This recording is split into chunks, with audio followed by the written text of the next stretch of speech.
ইতিমধ্যে কংগ্ৰেছ ৰাজীৱ ভৱনৰ ভিতৰত প্ৰাক্তন সভাপতি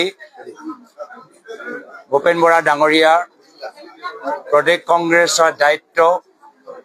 লগতে এজন জ্যেষ্ঠৰ আশীৰ্বাদ আমাক প্ৰদান কৰিছে। এই ক্ষেত্ৰত আমি তেখেতক দলৰ প্ৰতি যি ত্যাগ আৰু বলিদান কৰিলে আমি সকলোৱে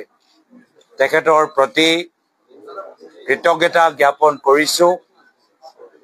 প্ৰথম দিনৰ পৰাই প্ৰদেশ কংগ্ৰেছৰ সভাপতি হিচাপে তেখেতে এই ৰাজীৱ ভৱনৰ এই প্ৰদেশ কংগ্ৰেছৰ কাৰ্যালয়ত যোৱা বিধানসভা নিৰ্বাচনৰ পিছত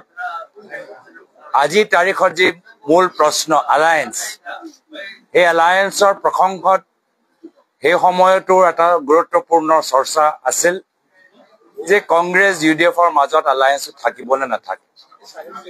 এই সময়ত তেওঁ দায়িত্ব লোৱাৰ পিছত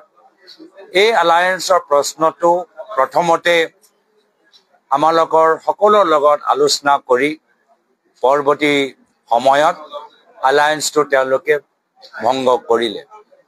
লগে লগে যি সময়ত ৰাহুল গান্ধী ডাঙৰীয়াই